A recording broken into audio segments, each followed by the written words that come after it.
የአምላካችን የእግዚአብሔር ስም የተባረከ ይሁን። ሁላችሁንም በጌታ ስም ሰላም እላችኋለሁኝ። እግዚአብሔር ረድቶን ስለ ቤተክርስቲያን ተከላና እድገት ማውራት ከጀመርን ዛሬ አምስተኛው ክፍለ ጊዜያችን እነሆ ደረሰ። ዛሬ እግዚአብሔር ምንድነው የሚያስተምረን?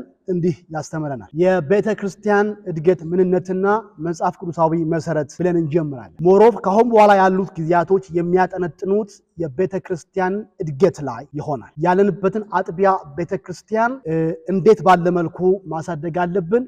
ለማሳደግ ምንድነው ከኛ የሚጠበቀው? የሰው ድርሻ፣ የእግዚአብሔር ድርሻ፣ ኢቭን እድገትስ መለኪያው ምንድነው? በተለይ አስቀድሞ ማነሳው ይሄንን ነው። ቤተክርስቲያን አደገች ስንል መለኪያ አለን ወይ? የእድገቷ ማስተያያ ወይ ደግሞ እድገቷን ሜጀር የምናደርግበት መጽሐፍ ቅዱሳዊ መለኪያ አለን ወይ?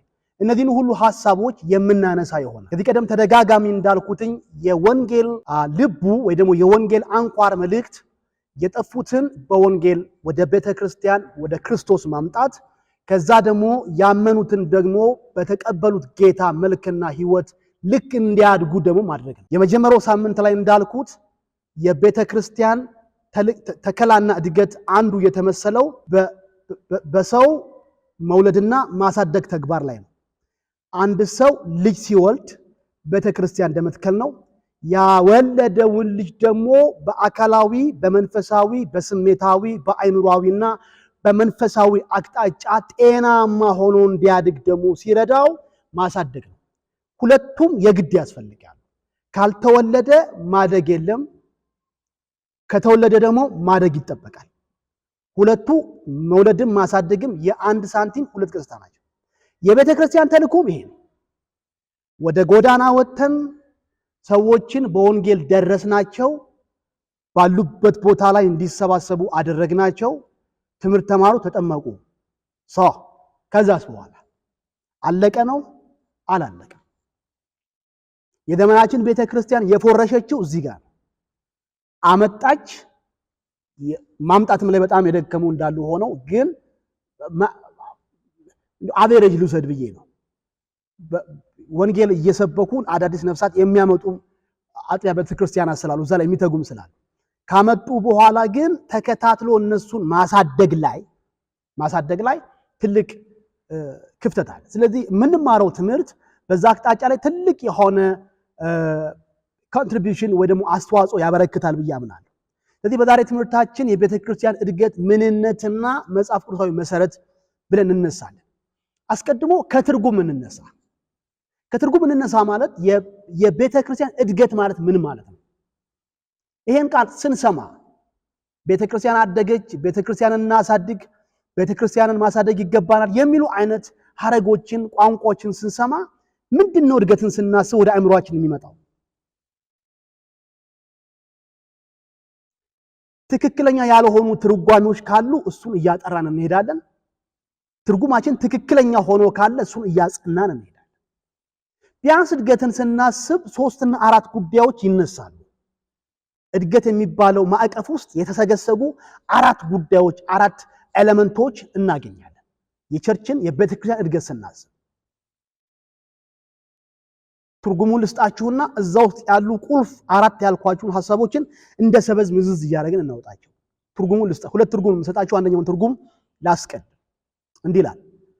የቤተክርስቲያን እድገት ማለት አንዲት አጥቢያ ቤተክርስቲያን በአባላት መንፈሳዊ ሕይወት፣ በአባላት ቁጥር፣ በአባላት ንቁ ተሳትፎ፣ በህብረተሰቡ ውስጥ ባለ መልካም ተጽዕኖ እየጨመረች ስትመጣ ማለት ነው ይላል። ጥሩ ትርጉም እንደሆነ አስባለሁ። ልድገመው። እሺ፣ አዎ ድገመው ስላላችሁኝ ልድገመው።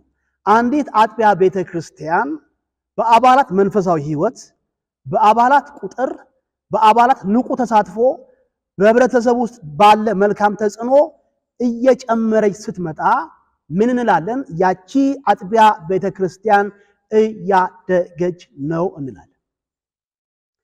ይሄንን ደግሞ ስንገለብጠው በተቃራኒው ስናመጣው አንዲት አጥቢያ ቤተክርስቲያን በአባላቷ መንፈሳዊ ሕይወት፣ በአባላቷ ቁጥር፣ በአባላት ንቁ ተሳትፎ፣ በህብረተሰቡ ውስጥ ባለ መልካም ተጽዕኖ እየጨመረች ካልመጣች ደግሞ አደገች ሳይሆን ቆረቆዘች እንላለን። ሁለት ነው ምርጫችን፣ ወይ ማደግ ነው ወይ መቆርቆዝ ነው፣ ወይ ፍሬያማ መሆን ነው ወይም መክኖ መቅረት ነው። ስለዚህ የመከነች አጥቢያ ቤተክርስቲያን አለች፣ እያደገች ያለች አጥቢያ ቤተክርስቲያን አለች። ስለዚህ እድገትን ስናስብ እነዚህ አራቱ ነገሮች ቴስት ማድረጊያ መለኪያዎቻችን፣ የእድገቷ መፈተኛዎቻችን ናቸው። 1 2 3 4 አድርገን እንደ ሰበዝ መዘን እናውጣቸው። አንደኛ የእድገት መለኪያው የአባላት መንፈሳዊ ህይወት ሲጨምር፣ የአባላት መንፈሳዊ ህይወት አንድም በተግባራዊ ኑሯቸው ሁለትም በእግዚአብሔር ቃል ዕውቀታቸው በአስተምሮት እየጨመሩ ሲመጡ፣ ሁለቱን ይሰመርልን።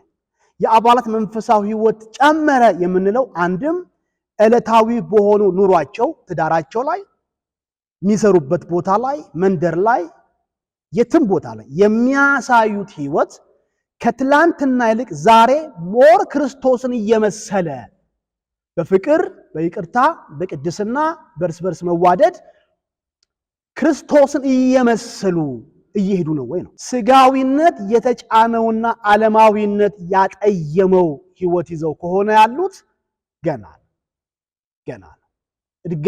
እድገት የሚባለው እየቆረቆዘች ነው ያለችው ነው ይባላል። አንዳንድ ቦታ ላይ ዓለም እስከ ግሳንግሷ ቁጭ ብላ ትገኛለች።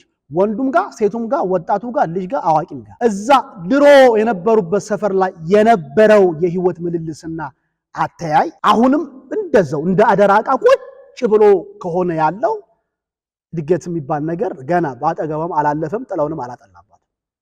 ጎሰኝነቱ፣ ዘረኝነቱ፣ ዘማዊነቱ፣ ስግብግብነቱ፣ ገንዘብ ወዳድነቱ፣ ጥላቻው፣ ምቀኝነት፣ ቅንዓት፣ እነዚህ ሁሉ የመንፈሳዊ ህይወት ነቀዞችና አረሞች ከልክ በላይ ተሸክመናቸው አድገናል ብንል እድገትን የለካንበት መለኪያ ወልጋዳና ሸፋፋ ስለሆነ ነው እንጂ አላደግም።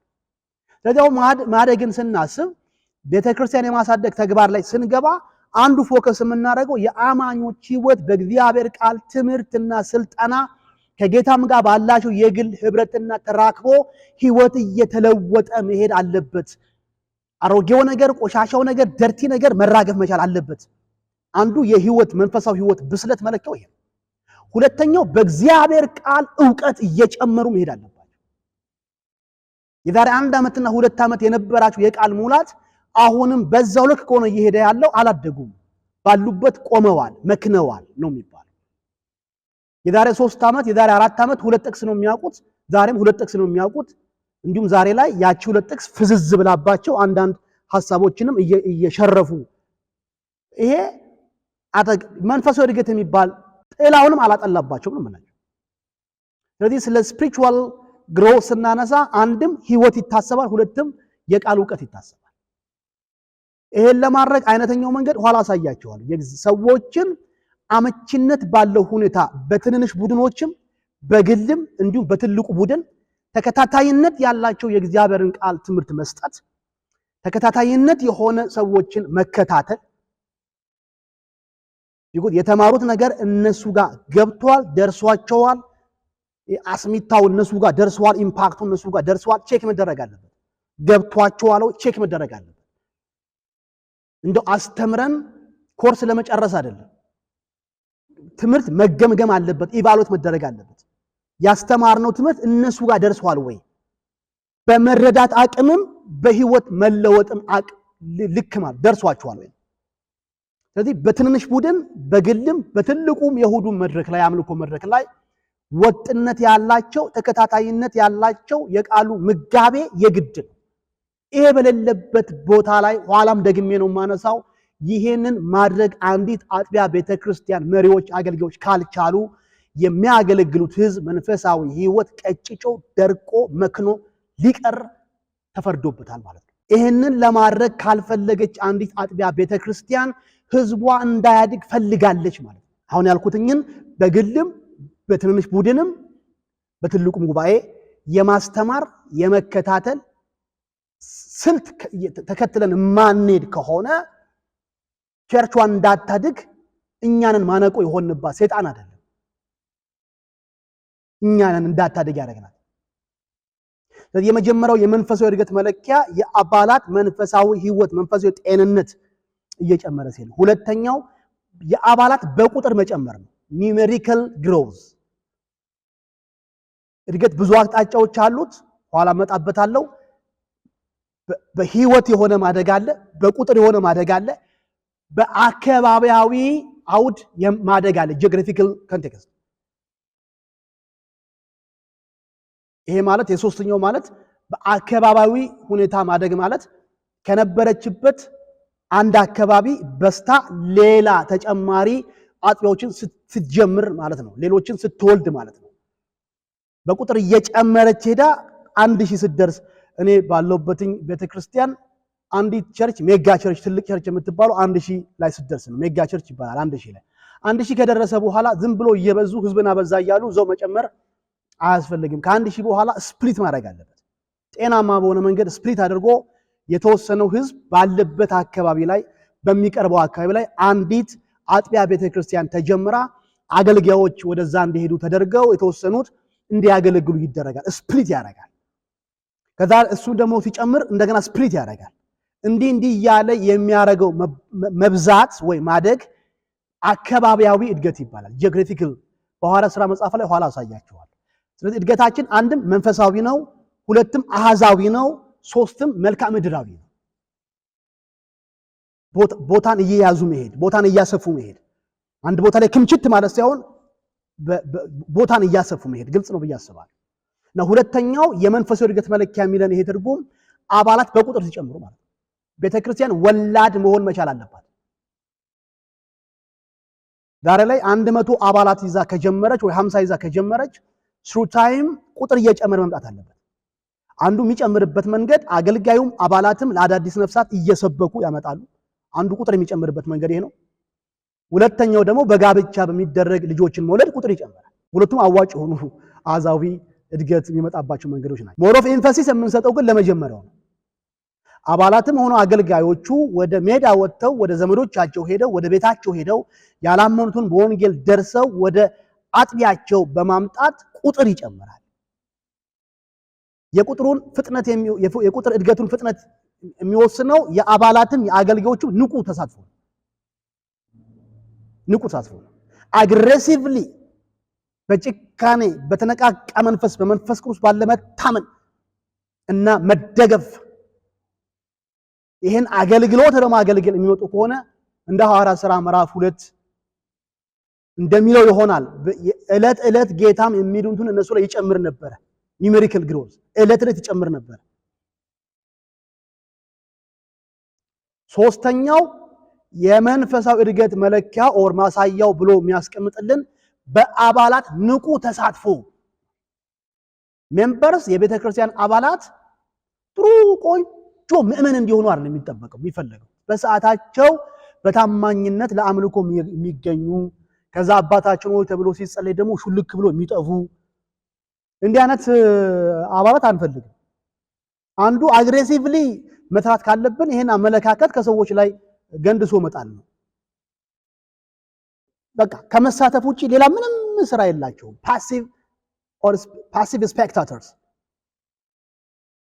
ተመልካች ብቻ ቲፎዞ ምንድን የሚባለው ተሳታፊነት የሌለበት ተመልካችነት። መንፈሳዊ እድገትን ስናወራ ሰዎችን ወደ አገልጋይነት ማምጣት አለብን። አባላትን ወደ አገልጋይነት ማምጣት አለብን። ስለዚህ በቤተ ክርስቲያን ውስጥ አባላትን ወደ አገልጋይነት ሊያመጡ የሚችሉ ስልጠናዎችን፣ ትምህርቶችን፣ እንቅስቃሴዎችን መደረግ መቻል አለበት። አደገ ስንል ይሄንን ነው። እግዚአብሔር መጥቶ እንደ አንቴና ሰዎችን እንደዚህ እያደረገ እንዲያሳድግ አንጠብቅ። እጆቻችን ለዚህ ስራ መነሳት አለባቸው።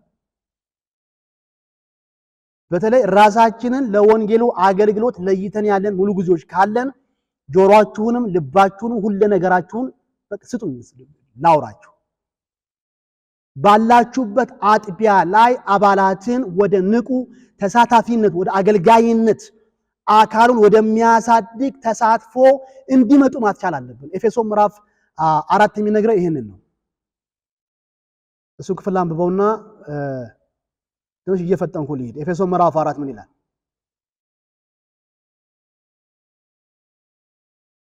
ቁጥር 11 ላይ ወደ ላይ በወጣ ጊዜ ምርኮን ማረከ፣ ለሰዎችም ስጦታን ሰጠ ይልና እርሱም አንዳንዶቹ ሐዋርያት፣ ሌሎቹ ነቢያት፣ ሌሎቹም ወንጌል ሰባኪዎች፣ ሌሎቹም እረኞችና አስተማሪዎች እንዲሆኑ ሰጠ። 5 የአገልግሎት ቢሮዎች ናቸው። ሐዋርያ፣ ነብይ፣ ወንጌል ሰባኪ፣ እረኛ፣ አስተማሪ። እነዚህን ሰዎች ነው የሰጠው። ጸጋ ብቻ ሳይሆን ሰዎቹን ነው የሰጠው። መጋቢን ሰጠ፣ ሐዋርያን ሰጠ፣ ነብይን ሰጠ፣ አስተማሪን ሰጠ፣ ወንጌል ሰባኪን ሰጠ። አንዳንዶቻችን ቤተክርስቲያን ምናልባት 3 ሰዎች ብቻ ይኖራሉ። መጋቢ፣ አስተማሪ፣ ወንጌላዊ። አንዳንዱ ጋር 5ቱም ያሉበት አለ። ሐዋርያም ያለበት፣ ነብይም ያለበት፣ ወንጌላዊ ያለበት፣ መጋቢ ያለበት፣ ሰባኪ፣ ወንጌል ሰባኪ ያለበት። ትልቁ ነገር አሉ የሉም ከሚለው መቆጣጠር ባለፈ ለምን ሰጣቸው? ለቤተክርስቲያን እነዚህን ሰዎች ለምን ዓላማ ሰጠ የሚለው ነው መሰመር ያለበት። ቁጥር 12 ላይ የተሰጡበት ዓላማ ሁላችን የእግዚአብሔርን ልጅ በማመን በማወቅ ወደሚገኝ አንድነት ሙሉ ሰው ወደ መሆን የክርስቶስ ሙላቱ ወደሚሆን ወደ ሙላቱ ልክ እስክንደርስ ድረስ ቅዱሳን አገልግሎትን ለመስራት ለክርስቶስ አካል ሕንፃ ፍጹማን የሆኑ ዘንድ የመጨረሻውን የመዝጊያውን ሐሳብ አስምሩልኝ። ቅዱሳንን ለአገልግሎት ለማዘጋጀት ይመጣል። በፈረንጅኛው መጽሐፍ ቅዱስ ምን ይላል? እነዚህን 5ቱን ቢሮ የሰጠበት ምክንያት አንደኛ for the perfection of the saints ቅዱሳንን ፍጹማን ለማድረግ ቅዱሳን ፍጹማን እንዲሆኑ፣ ሁለተኛ for the work of the ministry አገልግሎትን ለመስራት ቅዱሳን ፍጹማን እንዲሆኑ ብቻ ሳይሆን አገልጋይ እንዲሆኑ for the edifying of the body of Christ የክርስቶስን አካል ለማነጽና ለማሳደግ። እነዚህ ናቸው 3ቱ ዓላማዎች። ወደ ፍጽምና ማምጣት፣ ቅዱሳንን ለአገልግሎት ማዘጋጀት፣ የክርስቶስን ጠቅላላ አካል ደግሞ ማሳደግ። ይሄን የሚሰራው ማን ነው? እነዚህ 5ቱ ቢሮዎች ሐዋርያ፣ ነብይ፣ 5ቱ ማለት ለስራ ነው የተሰጡት። ሹመት አይደለም፣ ማዕረግ አይደለም። ሐዋርያ ነኝ፣ ነብይ ነኝ ሹመት አይደለም። ፊት ወንበር የምንቀመጥበት ኮታችንን አውልቀን ሰውን የምናሸክምበት አገልግሎት አይደለም። ይሄ ካልተደረገ ይሄ ዓላማ ካልተፈጸመ ሐዋርያ ነኝ ብትል፣ ነብይ ነኝ ብትል፣ ፓስተር ነኝ ብትል ይሄን ማድረግ ውስጥ ካልገባ good for nothing ለምንም አይረባም። ምንም ጥቅም የለውም። ወንጌላዊውም፣ አስተማሪውም፣ ነብዩም፣ ሐዋርያውም፣ ፓስተሩም ተባብረው ቤተክርስቲያንን አሁን ባልኩ 3 አቅጣጫ ላይ ማሳደግ አለባቸው። ከተነሳውበትን የ3ኛው ነጥብ አንፃር ቅዱሳንን ለአገልግሎት ማዘጋጀት። እኔ አንዱ ከማዝንበት ነገር መካከል ብዙ ቤተክርስቲያን ወልደው ለአገልግሎት ያበቁ አይደለም።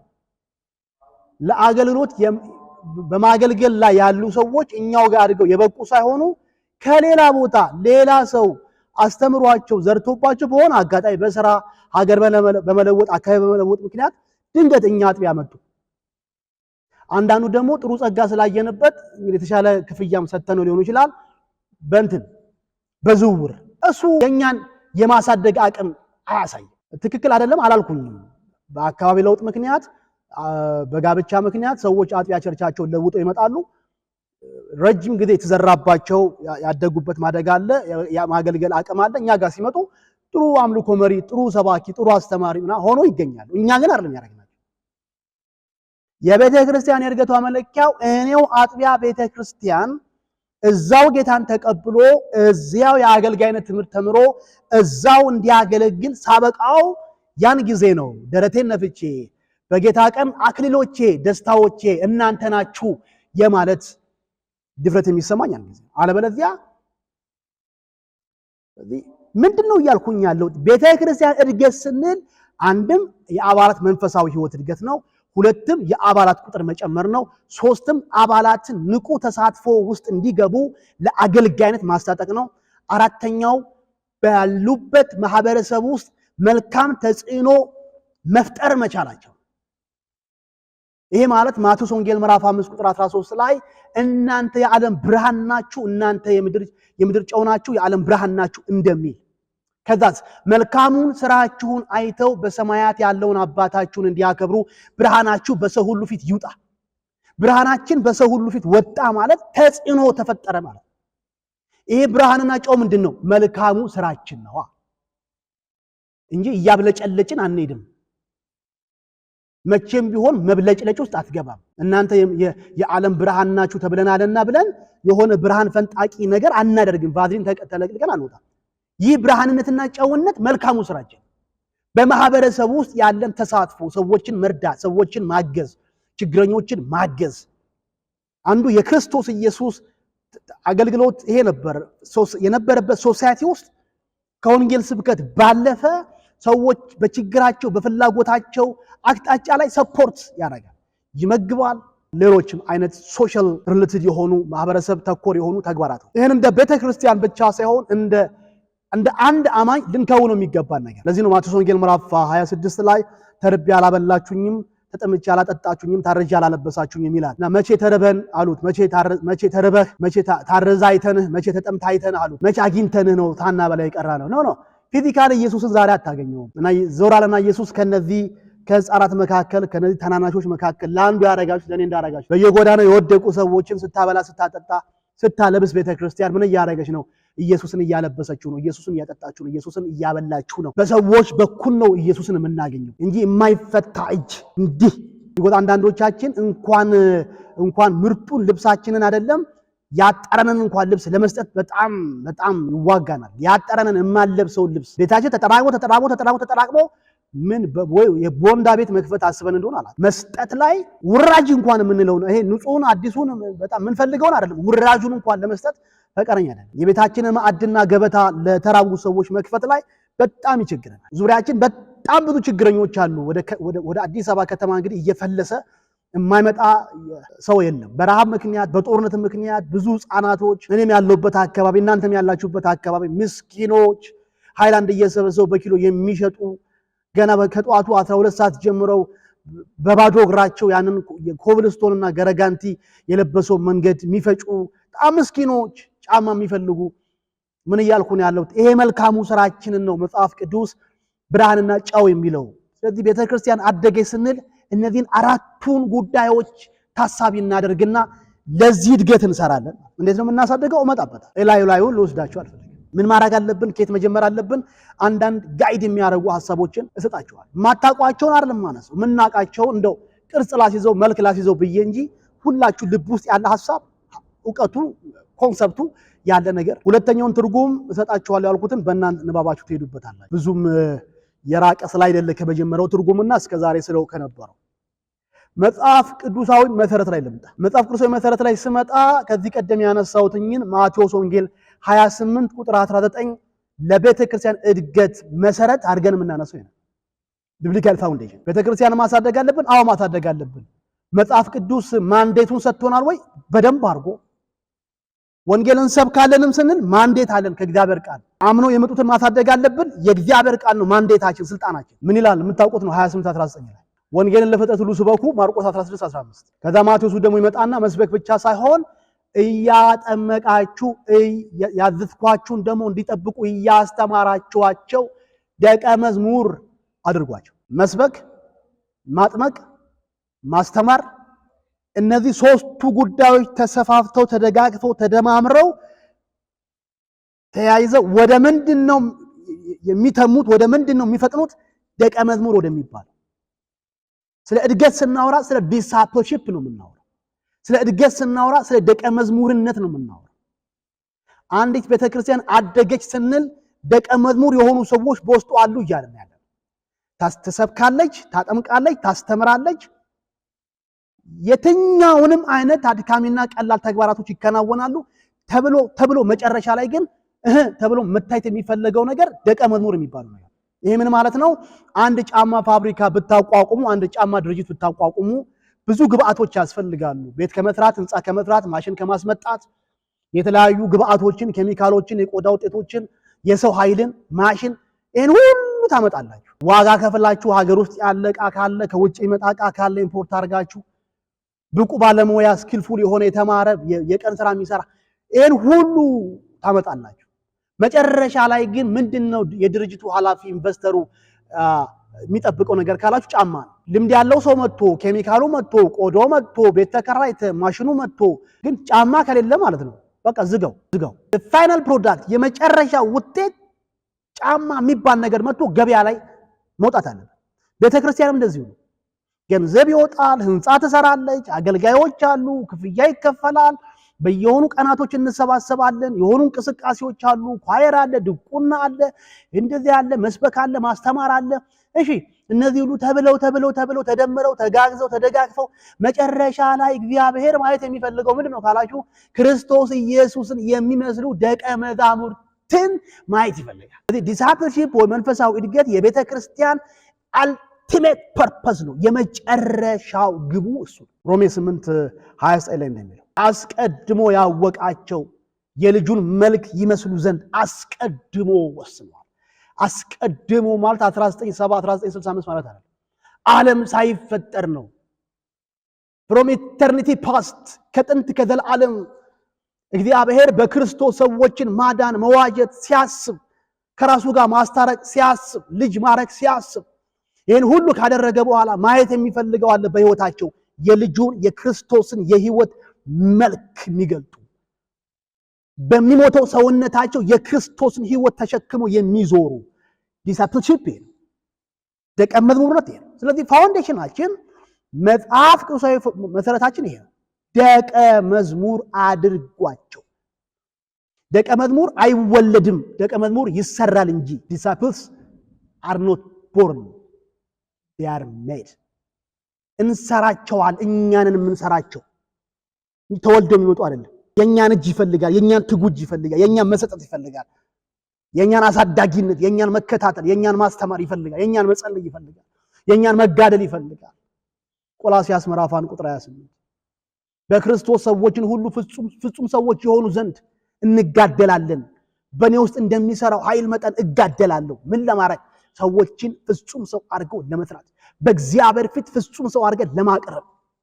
እግዚአብሔር ምን እንዲቀርብለት ይፈልጋል? ፍጹም ሰው፣ ያደገ ሰው፣ ክርስቶስን የሚመስል ሰው። በእግዚአብሔር ፊት የምናስገባው አንዱ መባና አስራታችን የሰው መባና አስራት ነው። ፍጹም የሆነ ሰው ትርጉም አየን። ለቤተክርስቲያን እድገት መጽሐፍ ቅዱሳዊ መሰረት አየን። ሰዎችን የምናሳድግበት ቤተክርስቲያን የምናሳድግበት ወደሞ ደቀ መዝሙር የምናረግበት መንገድ ምንድነው? ሜተድስ መንገዶቻችን ምንድነው? የመጀመሪያው ሀ ብላችሁ አንደኛ ብላችሁ ውጫዊ ትኩረት ነው። አውትዋርድ ፎከስ። ውጫዊ ትኩረት ወይ አውትዋርድ ፎከስ ማለት በቅንፍ ውስጥ ወይ በትምህርት ጥቅስ ውስጥ ሂዱ የምትል ቃል ታስቀምጡልኛላችሁ። ሂዱ ጎ። እንግዲህ ሂዱና ማቴዎስ ወንጌል 28:19 እንግዲህ ሂዱና ሂዱ ጎ ኑ በሏቸው አይደለም፣ እናንተ ሂዱ። የምትሄድ ቤተክርስቲያን ሰዎችን ኑ ብላ የምትጠራ ሳይሆን ሄዳ የምታመጣ ጎ። ሉቃስ 15 ቁጥር 4 ላይ የሰው ልጅ የጠፋውን ሊፈልገው ሊያድነው መጥቷል። ምን ሊያደርገው? ሊፈልገው። መፈለግ የሚለው ቃል የጠፋው ነገር ወዳለበት ወይ ደግሞ አለ ተብሎ ወደሚታሰብበት ቦታ መሄድን ይፈልጋል። አንዳንዱ ጫት ቤት ውስጥ ነው የጠፋው፣ አንዳንዱ ናይት ክለብ ውስጥ ነው የጠፋው፣ አንዳንዱ ቤት ውስጥ ሆኖ ጠፍቷል፣ አንዳንዱ የሆነ ቦታ ጠፍቷል። ጎ። ለዚህ አይነተኛ የመጽሐፍ ቅዱስ ሐሳብ በጥሩ ሁኔታ የተቀመጠልን ሐሳብ ለመሄድ ሉቃስ ወንጌል ምዕራፍ 15 ከ4 ጀምሮ ነው እና ሉቃስ 15 ላይ 3 የጠፉና የተገኙ ነገሮች አሉ። ፈላጊው ፈልጎ ያገኛቸው 3 የጠፉ ነገሮች አሉ። የምታውቋቸው ናቸው። ዝም ብዬ ላንሳቸው። ቁጥር 4 እና ቁጥር 7 ላይ የጠፋው በግ የሚላል። አንድ እረኛ 100 በጎች ነበሩት፣ አንደኛው በግ ጠፋበት ይላል። ከዛ 99 ካለ አንድ ቢጠፋ ምን ችግር አለው? አንድ ቁጥር ዋጋው አልቀነሰበትም። የጠፋው አንድ ነው። ከጠፋው ይልቅ ያሉት ብዙ ናቸው። አንድ ጠፍቶ 99። እዛ ክፍል ላይ ስታዩ ይህ እረኛ ግን 99ን ቤት አስቀምጦ ማለት ነው የጠፋውን ይፈልግ ዘንድ ሄደ። ከዛ ባገኘው ጊዜ ይላል አንተ ካውካዋ እያለ በአርጩሜ እየገረፈ እየነዳ ቀንዱን ይዞ ጭራውን እየጎተታ መጣ አይደል፣ በጫንቃው ተሸክሞ ወደ ቤት አመጣው። ከዛስ ምን ይላል? ወደ ሰፈር በመጣ ጊዜ ወደ ቤት በመጣ ጊዜ መንደርተኞቹን ጠርቶ እንዲላቸዋል ይህ በጌ ጠፍቶ ነበረ፣ አሁን ግን ተገኝቷልና ደስ ይበለን ይላል። ቃል በቃል ሲናገር ባገኘው ጊዜ ደስ ብሎት በጫንቆ ይሸከመዋል ነው የሚለው። ሲያገኙ ደስ ብሎት። ዋው! የሰው ልጅ ፈላጊ ኢየሱስ አንድን ሰው ከኃጢአት ገበያ ሲያገኘው ሲያወጣው በመላእክት በሰማይ በአባቴ ዘንድ ታላቅ ደስታ ይሆናል እንዳለው ፈላጊው ጌታ ታላቁ ደስታው ጠፍቶ በተገኘው በግ ነው። የቤተ ክርስቲያንም ተልእኮ ይሄ ነው። ፈላጊነት ይሄ ነው። እንደው የግብር ውጣ ስራ አይደለም የሚሰራው። ትራክት ይዘን ጎዳና ወተን እንደ አንዳንዶች እንደሚያደርጉት የሆነ ትራክት በትነን አንዳንድ ሰው ወንጌልን አሰማው የሚለው ትራክት በበተነበት ልክ ነው። 100 ትራክት ይወጣል፣ ለማን እንደሰጠ ማያውቅም። ዝም ብሎ ይበትንና ከዛ 100 ሰው ወንጌል ሰምቷል ይላል። እንትን ነው ይሄ አረኩኝ ለማለት በቃ አድርሰናል። የግብር ውጣ ስራ። ትክክለኛው ስራ ምንድነው? ማግኘት አለብኝ አንድ ሰው። የግድ 100 ሰው ማሰማት አይደለም።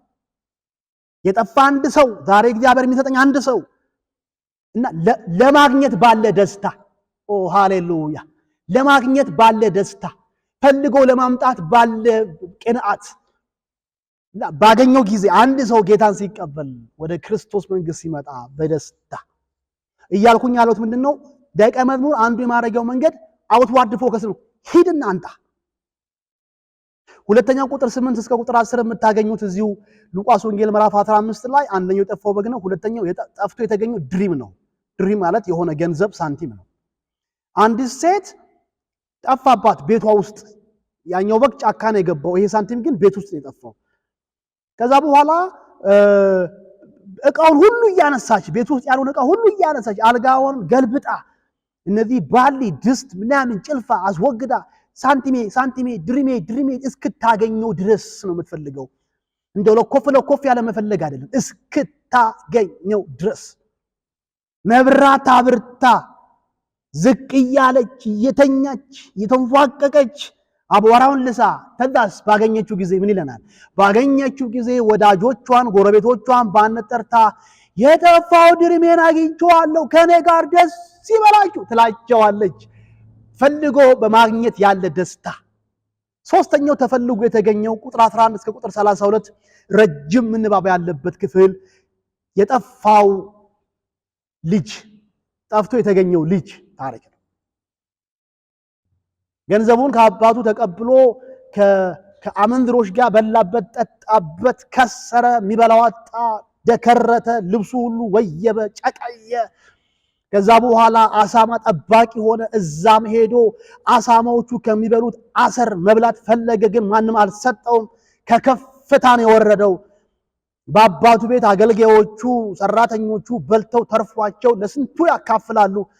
ይሄ ሰው ግን ይሄ ሁሉ ነገር አሁን ሐሳብ፣ ህልም፣ ትዝታ ብቻ ሆኖበት ቀረው። ከዛ ወደ አባቴ ሄዳለሁ አለ። ከአገልጋዮች እንዳንዱ አድርገኝ እለዋለሁ አለ። ከዛ ወደ አባቱ ጉዞ ጀመረ። አባትየው ሲያየው ገና ከሩቅ ሲያየው ሮጠ፣ ተጠመጠመበት፣ አቀፈው እና ወደ ቤት ካስገባው በኋላ ለታላቅ ወንድሙ ያለው ነገር ምንድነው? ይህ ወንድምህ ሞቶ ነበር፣ ሕያው ስለሆነ ጠፍቶም ነበር ስለተገኘ ደስ እንዲለን ፍስሐ እንድናረግ ይገባል አለ። ኦ ሃሌሉያ! ደስ እንዲለን ብቻ አይደለም፣ ፍስሐ ፈንጠዝያ። ከምስጋናዎች ሁሉ ትልቁ ምስጋና፣ ከደስታዎች ሁሉ ጥልቁ ደስታ ጠፍቶ በተገኘው በግ ድሪምና ልጅ ነው። ምን እያልኩ ነው ያለሁት? ደቀ መዝሙር አንዱ የማድረጊያው መንገድ የሚጀምረው the initial step የመጀመሪያው እርምጃ የጠፋውን ፈልገ ታገኘው ዘንድ ሂድ። ቤተክርስቲያን ሂጅ መሆን አለባት። ለዚህ ጥሩ ምሳሌያችን የሚሆነው ፈልጎ ለማግኘት ቅድም እንዳልኩት መልሼ የማነሳው ጌታችን ኢየሱስን ነው። ማቴዎስ ወንጌል ምዕራፍ 4:17 ላይ ማቴዎስ ወንጌል 4:17 ላይ እስከ ቁጥር 23 እዛ ጋር አንድ ስብከት ይሰብካል። የእግዚአብሔር መንግስት ቀርባለችና ንስሐ ግቡ ጥሪ ያቀርባል። እየዞረ በየከተማው በየምኩራቡ በየሰፈሩ እየገባ የእግዚአብሔር መንግስት ቀርባለች፣ ንስሐ ግቡ፣ go and preach the gospel፣ ሂድና ወንጌልን ስበክ። የክርስቶስ ሞዴልነት በዚህ መልኩ ታዩታላችሁ። ሁለተኛ ሞዴል የሚሆነን ሄዶ የማምጣት ሞዴል የምትሆነን የመጀመሪያዋ የኢየሩሳሌም ቤተክርስቲያን እንዲሁም የአንጾኪያ ቤተክርስቲያን ሐዋርያት ሥራ ምዕራፍ 1 እስከ ምዕራፍ 28 ከምዕራፍ 1 እስከ ምዕራፍ 28 ሙሉ መጽሐፍ ወደ 10 የሚያክሉ ስብከቶች ታገኛላችሁ። ከምዕራፍ 1 እስከ ምዕራፍ 28 10 ታላላቅ ስብከቶች በጴጥሮስ የተሰበከ፣ በፊልጶስ የተሰበከ፣ በስጢፋኖስ የተሰበከ፣ በጳውሎስ የተሰበከ፣ በዮሐንስ የተሰበከ ወደ 10 የሚደርሱ የእነዚህን ሁሉ ሰባኪያን ስብከት ስንደምራቸው 10 ይሆናል። የአስሩም ሰዎች ስብከት ወደ ጎዳና፣ ወደ ምኩራብ፣ ወደ የሆነ ሀገር በመሄድ ያደረጉት ስብከት ነው። ሄደው ሰበኩ፣ ሄደው ሰዎችን አመጡ። ሁለተኛው ሰዎችን ደቀ መዝሙር የምናደርግበት መንገድ የመጀመሪያው ውጫዊ ትኩረት ነው፣ ሂዱ ነው። ሁለተኛው ውስጣዊ ትኩረት ነው፣ ኢንዋርድ ፎከስ ነው፣ ውስጣዊ ትኩረት ነው። ለዚህ የምንወስደው ደግሞ መፈክር ወይ ደግሞ ቃል አስተምሩ የሚል ነው። ሂዱ እና ስበኩ፣ አስተምሩ። ተልእኮ ማቴዎስ ወንጌል 28:19 ላይ የምታገኙት ነው። እየደጋገመን እሱን ክፍል እናነሳዋለን። በዛ ክፍል ላይ ያለው ተልእኮ አስተምሩ ብቻ አይደለም። እኔ ያዘዝኳችሁን ነው፣ እኔ ያስተማርኳችሁን። የትምህርታችን ምንድነው የሚባለው ርዕሰ ጉዳይ ኮንቴንት ምናወራው ነገር እኛ የፈጠርነው አይደለም። በእኛ ቆንጆ ሐሳብና በእኛ ቆንጆ ትምህርት አይደለም ሰዎችን ደቀ መዝሙር የምናደርገው። በእኛ ትምህርት ከሆነ ሰዎችን ደቀ መዝሙር ልናደርግ የሞከርነው ደቀ መዝሙር የምናደርጋቸው ለክርስቶስ ሰው ለራሳችን። በአንተ ትምህርት ሰውን የራስህ ደቀ መዝሙር ነው የምታደርገው። በክርስቶስ ትምህርት ግን የምትገናኛቸው ከሆነ ደቀ መዝሙር የምታደርገው ለክርስቶስ ነው። በክርስቶስ ትምህርት ለክርስቶስ ሰዎችን ማቅረብ። ስለዚህ ያ ክፍል የሚለው እኔ ያስተማርኳችሁን እንዲጠብቁ እያዘዛችኋቸው ደቀ መዝሙር። እኔ ያስተማርኳችሁን አስተምሩ ብቻ ደግሞ አይደለም። እሺ አስተምሩ፣ ከዛስ እኔ ያስተማርኳችሁን አስተምሩ። እኔ ያስተማርኳችሁን አስተምሩ ብቻ አይደለም፣ እንዲጠብቁ ደግሞ እዘዟቸው። እነዚህ ሁለት ቁልፍ ሐሳቦችን አስምሩና ያዙልኝ። ያስተማርኳችሁን አስተምሯቸው። ያስተማርኳችሁ ማስተማር አይደለም፣ ስታስተምሯቸው እንዲጠብቁት ነው፣ እንዲኖሩበት ነው፣ እንዲታዘዙት ነው። መጠበቅ ማለት ይሄ ነው። ሰዎችን ደቀ መዝሙር ለማድረግ ማስተማር is very important። የክርስቶስን ትምህርት ማስተማር very important። ማስተማር በሌለበት ቦታ ላይ ደቀ መዝሙር ማድረግ የለም። ቅድም ሲጀምርም እያልኩ ነበር። እንዲሁም ትክክል ካልሆንኩኝ ትክክል አይደለም ብላችሁ ማሳለፍ ትችላላችሁ። እኔ ግን የማምነው ነገር ቅዱሳንን የማስተማር ኃላፊነት በዋነኝነት የቤተ ክርስቲያን። ግን ቤተ ክርስቲያን ማስተማር ላይ ሲያቅታት ወይ ደግሞ ማስተማር ላይ ወገቤን ስላለች ልዩ ልዩ የመጽሐፍ ቅዱስ መማሪያና ማስተማሪያ ኮሌጆች ተከፈቱልን። አሁን የምንማማረውን ትምህርት የግድ ኮሌጅ መከፈት አልነበረበትም። ቤተ ክርስቲያን ይሄን ትምህርት ማስተማር ትችላለች። በቤተ ክርስቲያን መድረክ ላይ ይሄን ትምህርት መማማር እንችላለን። ለአገልጋዮች የእሑድ መድረክ ላይ የግድ መሆን የለበትም። ለአገልጋዮች፣ ለመሪዎች፣ በተለያየ ዘርፍ ለሚያገለግሉ ይሄንን የቤተ ክርስቲያን ተከላና እድገትን ማስተማር እንችላለን። ከቤተ ክርስቲያን የተባረረ ኮርስ መሆን የለበትም። ትምህርተ ክርስቶስ ቤተ ክርስቲያን ማስተማር እንችላለን። እግዚአብሔር ማን ነው? ሥላሴ ቤተ ክርስቲያኖች በቅጡ ማስተማር እንችላለን። ግን ቤተ ክርስቲያን መደበኛ የሆነ የማስተማር ተልእኮዋን እርግፍ አድርጋ ስለተወችው የግድ ቸርችን ለመርዳት ኮሌጆች ተከፈቱ። አሁን ይሄንን ማንዴቷን ይሄን ኃላፊነቷን ሪስፖንሲቢሊቲን መመለስ መቻል አለባት። የማስተማር አገልግሎት ወደ ቤተ ክርስቲያን መመለስ አለበት። አስተማሪ ስለሆንኩኝ አይደለም ይሄንን መጽሐፍ ቅዱስ የቤተ ክርስቲያን ተልእኮ ማስተማር። ስለዚህ በየሳምንቱ የስብከት ጸበል ብቻ ከምንረጫጭ ወጥነት ያላቸው መልእክቶችን ህዝቡ እንዲያገኝ አጥንት ወደሚቆረጥምበት መንፈሳዊ ብስለት ይኖረው ዘንድ ጥልቅ የሆነ የቃሉን ምስጢራቶችን የምንማማርበት አንድ ነገር ብቻ ሁል ጊዜ ከምንሰማ ይልቅ የእግዚአብሔርን ቃል ምክር ሁሉ አንድም ሳላስቀር አቀርብላችኋለሁ እንዳለ ጳውሎስ የእግዚአብሔርን ቃል ምክር ሁሉ በስፋት የምንካፈልበት እንኳን ትምህርት አይደለም ምግብ ራሱ አንድ ነገር ብቻ ስትበሉ አያስጠላችሁም? ሁሌ ሽሮ ሲሆንባችሁ ቢያንስ እንኳን ሽሮዋን ወይ በቅቤ ወይ ትንሽዬ ስጋ ጣል ወይ ደግሞ ካጠገቡ አትክልት ወይ ምስር እንዳቅሚት ሲሆን ለወጥ ሲል ደስ ይላል። ምግብም አንድ ነገር ብቻ ሲሆን ያስጠላል። ቤተክርስቲያን ዝም ብለን ካየነው አሁን ሁሉ ነገር አንድ ነገር ብቻ ትክክለኛ የሆነ ግን አንድ ነገር ብቻ ብዙ ያልተከፈቱ የእግዚአብሔር ቃል መጻፍቶች አሉ ያልተከፈቱ ራእይ ተከፍቶ ያቀ የይሁዳ መልእክት ብዙ አይከፈትም እንባቆም አይከፈትም ሶፎንያስ አይከፈት መኖሩ ራሱ ጥያቄ ነው ምናገለግለው ትንቢተ ሶፎንያስ የሚባል መጽሐፍ ቅዱስ ውስጥ እንዳለ ራሱ ማወቁ ያጠራጥራል መማሩ አይደለም መጽሐፍ እንዲያነት ስያሜ ያለው መጽሐፍ መኖሩ በራሱ እንባቆም የሚባል መጽሐፍ እንዳለ በራሱ ምን ይያልኩ ነው ያለው ሰዎችን ደቀመዙ ማድረግ የምንችል ከሆነ ቅዱሱ መጽሐፍ መከፈት አለበት በቅጡም ሰዎች እንዲማሩት መደረግ መቻል አለበት ማስተማር ብቻ ግን ሳይሆን እንዲጠብቁ የቃሉን ምክርና ሐሳብ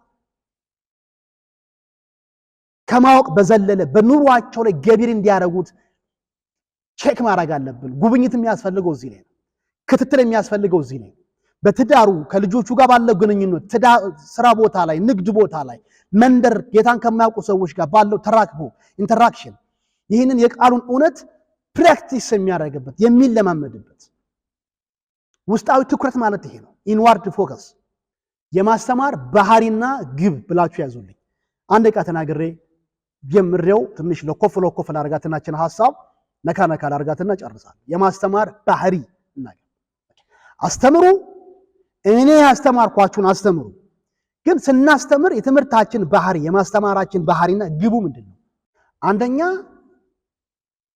ማስተማር በባህሪው ማስተማር በክርስቶስ አምነው የዳኑትን እነዚህ የሚከተሉት ነገሮች እንዲኖራቸው ለማድረግ ነው በክርስቶስ አምነው የዳኑትን አንደኛ በእውነተኛ የተለወጠ ህይወትና ልብ ይገኙ ዘንድ ማድረግ ነው በባህሪው ትምህርት ይሄ ነው ተናግሬዋለሁ እስካሁን ድረስ እሱን ሐሳብ ድጋሚ መስማት ነው የማስተማር ባህሪውና ግቡ አማኞች በክርስቶስ አምነው የዳኑት የተለወጠ ህይወት ይዘው እንዲገኙ ክርስቶስን በሚመስል ህይወት እንዲገለጡ ማስቻል ክርስቶስ ሰንትሪክ ላይፍ ክርስቶስ ተኮር ህይወት እንዲኖራቸው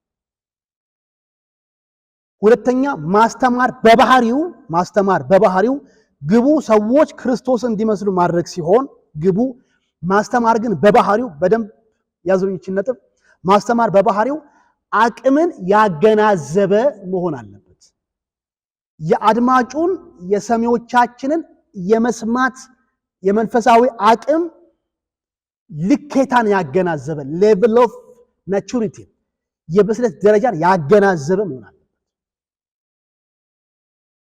ቤታችን ላሉት ልጆች የምናቀርበው ምግብ እንዳሉበት ብስለት የእድሜ ብስለት ልክ ነው ለአንድ ወር ሕፃን ልጅ አጥንት ምንም መልካም ቢሆንም ስጋ ምንም ጥሩ ቢሆንም ለአንድ ወር ሕፃን ልጅ ለሁለት ወር ሕፃን ልጅ ግን አጥንት አሰጠው ስጋ አሰጠው አምባሻ አሰጠው ደረጃው አይመጥንም ስለዚህ በጣም ለስለስ ያለ 5 ወር ሲደርስ 6 ወር ሲደርስ ጠንካራ ምግብ የሚሰጥበት ሰዓት ላይ እስከዛ ድረስ ግን የእናት ወተት አይደል ወይ ዱቄት ወተት የዱቄት ወተትም ሆኖ የልጆች የዱቄት ወተት የሚባል እያደጉ ሲመጡ ጠንካራ ምግብ ላይ ሲደርሱ የተፈጨ ድንች ሰሪፋም በጣም ለስለስ ያለ እንትን ስጋ እየተፈጨ አደግ ሲሉ መፈጨቱ ይቆምና ቤተክርስቲያን ውስጥም ያለው ነገር ይሄ ነው ገና በመንፈሳዊ ነገራቸው ግልገል ይሆናሉ ህፃናት ይሆናሉ እነሱ ላይ እዚህ ተነመለኮት ትምህርት ቤት በዲግሪ ደረጃ የተማርከውን እስከ ግሳንግሱ ጠቅላላ አደፋበት ሊሸከሙ አይችልም ሊሰናከልብህ ይችላል ዶዟን መቀነስ መቻል አለበት መድኃኒትም ሲሰጥ እኮ እንደዛ ነው ህፃን ልጅ ሲሆን የሚሰጠው ዶዝ መጠንና ለዋቂ የሚሰጠው አንድ አይደለም ትንሽ ልጅ የሚወጋበት መርፌና ትልቅ ሰው የሚወጋበት መርፌ እኩል አይደለም የሰዎችን መንፈሳዊ አቅም የመረዳት አቅም የብስለት ደረጃ እሱም ባማከለ መልኩ እንደ አቅማቸው ምግብ አዘጋጀት እንግዲህ የእረኛ አንዱ ትልቁ ኃላፊነት ይሄ ነው እረኛ ይሄ ነው ትልቁ ኃላፊነት ቢሮ ገብቶ ቢሮ ቆልፎ ስብሰባ እንዲመራ አይደል የሚያገለግለውን ህዝብ መልካቸውን አውቆ ደረጃቸውን አውቆ ለነሱ የሚመጥኑ የተለያየ ምግብ ለግልገሉም ለበጉም በተለያየ ደረጃ ላይ ላሉት እንዳቅማቸው ማዘጋጀት ያስፈልጋል ሁለተኛ የማስተማር ባህሪ ግቡ ክርስቶስ መምሰል ነው። ባህሪ አቅም ማገናዘብ አንደኛ፣ ሁለተኛ አባታዊ መመገብ ነው። በአባታዊ ልብ የሚሰጥ ምጋቦ ነው። ማስተማር ፋዘሪንግ ስፒሪት ፋዘሪንግ ሃርት የአባታዊ ልብ ይፈልጋል። አንያ ተሰሎንቄ ምዕራፍ 2:11 አባት ለልጆቹ እንደሚሆን ለእያንዳንዳችሁ እንደሆነ ታውቃላችሁ። አባት ልጆቹን በሚንከባከብበት በሚያቀርብበት መንፈስና ልብ ነው ትምህርት መጠጥ ያለበት።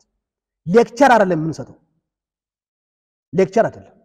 ደቀ መዝሙር ለማድረግ አባታዊ ልብን ያማከለ አስተማሪነት ያስፈልጋል። ሲያጠፉ ሲደክሙ አባታዊ ልብ እየተሸከምን እያፈቀርን እየተቆጣን እየገሰጽን ምሳሌ የሆነን ፋዘሪንግ ስፒሪቷን የአባታዊ መንፈሷን ጠብቀን መሄድ መቻል አለበት። እቺ ነገር ጻፉና ልጨርስ። አባታዊነትን ስናስብ ስለዚህ 4 እና 5 ቃላቶች ይምጣላችሁ። በአባታዊ መንፈስ ማገልገል አለብን። 5 ሚሆኑ 20 30 ሚሆኑ የምናገለግላቸውን በአባታዊ ልብ ማገልገል አለብን ስንል አባታዊነትን ስናስብ እነዚህ ቃላቶች እናስመራቸው። አንደኛ አባታዊነት ተገኝነት ነው። አቬለብሊቲ አባት ከሆነ ለልጁ ይገኝለታል። ምሽት ላይ ቀን ላይ ጸጋ ይበዛለት ደግሞ ከዛም በላይ አብሮ በመጫወት አብሮ በመነጋገር በማውራት አባት ለልጅ ቅርብ ነው። ተገኝነት አቬለብሊቲ። ስለዚህ እንደ ደቀ መዝሙር አድራጊነት ለምናገለግለው ህዝብ ለምናገለግለው ስሞል ግሩፕ ትንሽ ቡድን ቅርብ ልንሆን ይገባል። በፈለጉን ጊዜ የሚያገኙን፣ በስልክ የሚያገኙን፣ በአካል የሚያገኙን፣ እኛ የምንገኝላቸው የቅርባቸው ልንሆን ይገባል። ጥያቄ ሲኖራቸው፣ ጸሎት ሲኖራቸው የምንጸልይላቸው፣ የምናማክራቸው፣ ስለ ስራቸው ስለ ትዳራቸው በቂ ድጋፍ የምናደርግ፣ እኛ መምከር እንኳን ካልቻልን ሁኔታዎችን የምናመቻችላቸው ከሰዎች ጋር እንዲገናኙ። አባታዊነት አቬለብሊቲ ነው፣ ተገኝነት ነው። ሁለተኛ ተረጂነት ነው። ሰዎችን አንደርስታንድ ማድረግ ፈራጅነት አይደለም፣ ተረጂነት ጀጅመንታል እንድንሆን አይደለም። ይደክማሉ፣ ያጠፋሉ። አንዳንድ ያስተማርነው ነገር ተግባራዊ ያደረጉትም ስለ ጸሎት አስተምረናቸው ከሆነ ጸሎት ላይ ገና ሊሆኑ ይችላሉ። እንደፈለግነው ላይሄድ ይችላል። መንፈሳዊ እንትናቸው፣ ፍጥነታቸው፣ እድገታቸው አንደርስታንድ እናርጋቸው።